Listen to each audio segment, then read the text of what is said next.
ओम शांति। आज 31 जनवरी 2022 दिन सोमवार की साकार मुरली। आइए अब सुनते हैं मीठे बाप दादा के मधुर महावाक्यों को। मीठे बच्चे, अब सच की वार्तालाप करनी है। तुम जज कर सकते हो कि राइट क्या है और रॉन्ग क्या है। प्रश्न: अंतर्यामी बाप दुनिया के सभी बच्चों के अंदर की कौन सी बात जानते हैं? उत्तर: बाप जानते हैं इस समय सभी में 5 भूत प्रवेश हैं। रावण सर्वव्यापी है। तुम बच्चों ने तो 5 भूतों का दान दिया है, लेकिन कभी कोई वापस ले लेते हैं। माया की बहुत कड़ी बॉक्सिंग है। बार बार हारने से कमजोर हो जाते हैं। इसलिए बाबा कहते, बच्चे दान देकर फिर वापस नहीं लेना है। माया से हारना नहीं। अमृत बेले उठ बाप को याद करना तो भूत भाग जाएंगे। गीत: निर्बल से लड़ाई बलवान की। ओम शांति। देखो कैसा गीत बनाया हुआ है, परंतु समझते कुछ भी नहीं है। जैसे गीता भागवत आदि बनाए हुए हैं, परंतु समझते कुछ भी नहीं। अभी तुम बच्चे इन सब का अर्थ समझते हो। तूफान और दीवे की कहानी कैसे बनाई है? मनुष्य तो ऐसे ही सुन लेते हैं। तुम पूरे अर्थ को जानते हो। बात यहाँ की है। छोटा दीवा तो क्या, माया का तूफान ऐसा है जो बड़े बड़े दीवे को बुझा देता है। कभी मुरझा जाते हैं, योग कम हो जाता है। योग को घृत कहेंगे। जितना योग लगाएं उतनी ज्योति जगी रहे। तो यह बात अभी की है। आत्माओं की ज्योति जगाने के लिए क्षमा को आना पड़ता है, जिसको ही परमात्मा कहा जाता है। परवाने भी मनुष्य के लिए कहेंगे। तुम कहेंगे परम पिता परमात्मा हमारे सामने हाजिर है। हम आंखों से देख सकते हैं, उनका शारीरिक नाम नहीं है। शिव तो निराकार है और नॉलेजफुल है। नॉलेज दे रहे हैं, इसलिए तुम कहेंगे हम हाजिर देखते हैं, क्योंकि उनसे हम नॉलेज लेते हैं। सुनाने वाला है शिव। मनुष्य कहते हैं परमात्मा हाजिरा हजूर है, परंतु पूछो कहाँ है? कहेंगे सर्वव्यापी है। यह तो बात ही नहीं ठहरती। वह आकर राजयोग सिखलाते हैं। तुम जानते हो शिव बाबा हमको पढ़ा रहे हैं। जरूर आंखों से देखेंगे ना। आत्मा भी है ना। तुम कहते हो हम आत्मा हैं। जरूर स्टार मिसल है, देखने में भी आती है। खुद आत्मा कहती है मैं स्टार हूं, बहुत महीन हूं। आत्मा भ्रकुटी के बीच में रहती है, यह भी जानते हैं। कोई कहते हम कैसे माने? अच्छा, भ्रकुटी में नहीं समझो, आंखों में है। कहां ना कहां है तो सही ना। आत्मा ही कहती है यह मेरा शरीर है। भ्रकुटी शुद्ध स्थान है, इसलिए आत्मा का निवास स्थान यहाँ दिखाते हैं। टीका की निशानी भी यहाँ दी जाती है। आत्मा कहती है मैं एक शरीर छोड़ दूसरा लेती हूँ, इसमें संशय की तो कोई बात नहीं। आत्मा याद करती है परम पिता परमात्मा को। अब बाप ने याद दिलाई है। तुम्हारा पाठ पूरा हुआ है। तुम पतित बन गए हो। तुमसे सारी नॉलेज निकल गई है, यह भी पाठ है। किसी को दोष नहीं दे सकते। आत्मा कहती है हमारे में 84 जन्मों का पाठ है। ड्रामा अनुसार 84 जन्म भोगने ही पड़ते हैं। पतित होना ही पड़े, यह अभी तुम जानते हो। जब समझाया जाता है, तुम कहते हो बाबा बरोबर ड्रामा में तो पाठ ही मेरा है। आपने समझाया है यह अनादि ड्रामा है। हम ड्रामा के परवश हैं।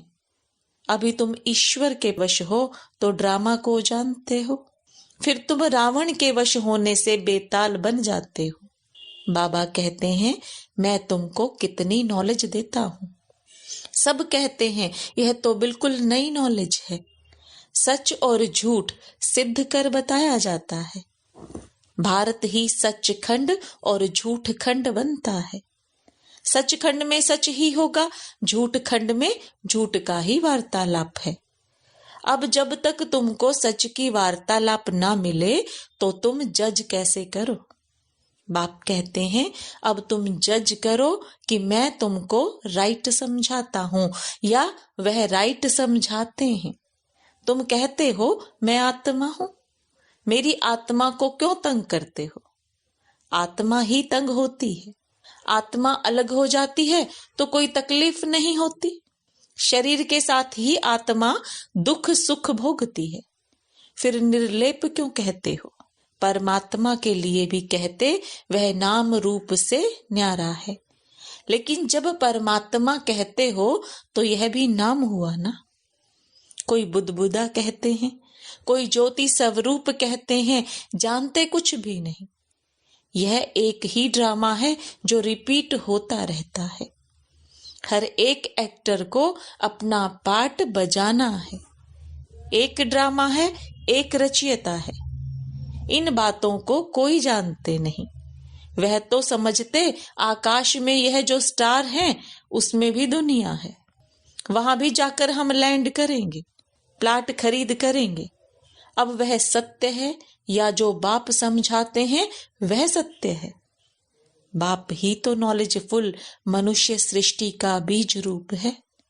कोई तो बीज होगा ना इस कल्प वृक्ष का। बाप समझाते हैं वृक्ष भी एक ही है।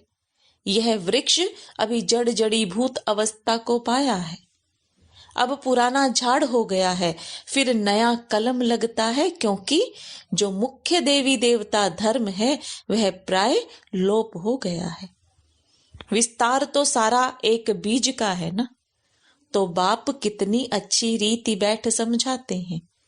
फिर माया बिल्ली ज्योति बुझा देती है। तूफान लगने से कितने बड़े बड़े झाड़ गिर पड़ते हैं। लिखते हैं, बाबा माया के तूफान बहुत आते हैं, इसको विघ्न भी कहा जाता है। बाप कहते हैं, बरोबर रावण की आसुरी संप्रदाय विघ्न डालती है।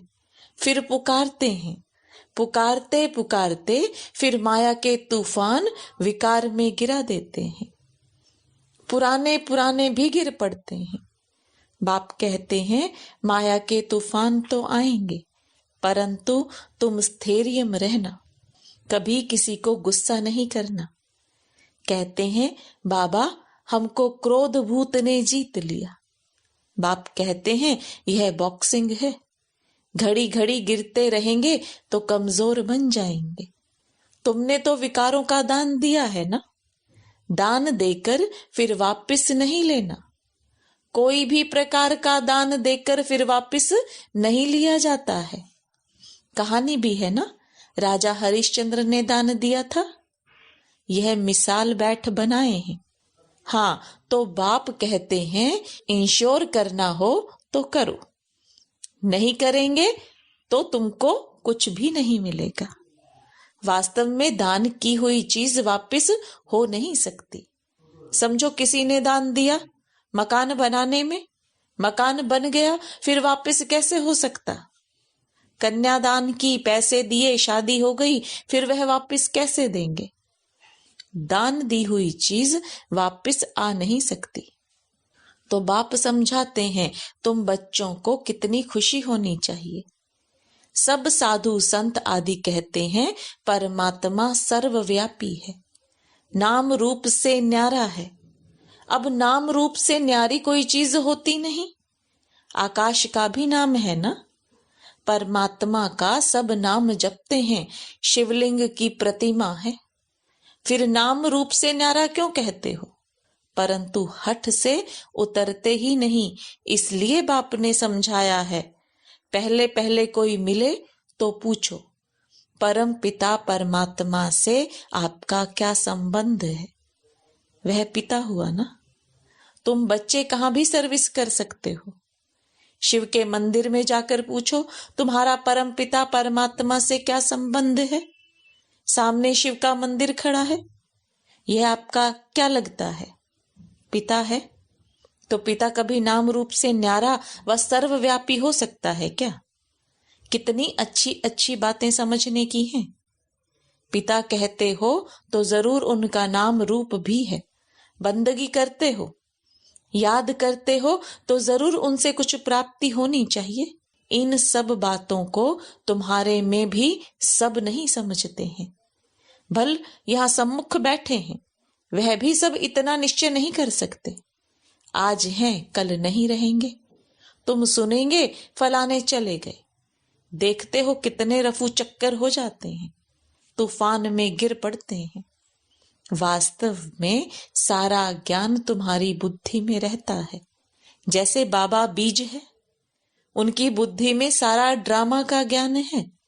जो सिखाया है वह तुम्हारे पास भी है, जो तुम कोई को भी समझा सको। नंबरवार तो है, कोई की बुद्धि सतो है, कोई की रजो तमो। बाबा से कोई पूछे तो बाबा बता सकते हैं। यह ब्रह्मा भी कहते हैं, हम बता सकते हैं कि तुम्हारी बुद्धि सतो प्रधान है व रजो तमो है। सारा सर्विस के ऊपर मदार है। कोई को ज्ञान की अच्छी धारणा होती है तो कहेंगे सतो प्रधान बुद्धि है। हर एक खुद भी समझ सकते हैं कि मैं क्या करता हूँ। पूछते हैं बाबा हमारी कोई भूल है? बाबा कहेंगे नंबर 1 भूल तो यह है जो तुम सर्विस नहीं करते हो, जिस कारण पद भ्रष्ट हो जाएगा। सर्विस तो देखने में आती है ना, कितना समझाया जाता है कि मंदिरों आदि में जाकर समझाओ। भल गपोड़ा मारते हैं, हम सर्विस बहुत कर सकते हैं, परंतु बाबा जानते हैं कि यह सर्विस कर नहीं सकते हैं। है बहुत सहज। झाड़ ड्रामा का ज्ञान बहुत सहज है। सिर्फ पूछा जाता है परम पिता परमात्मा से आपका क्या संबंध है।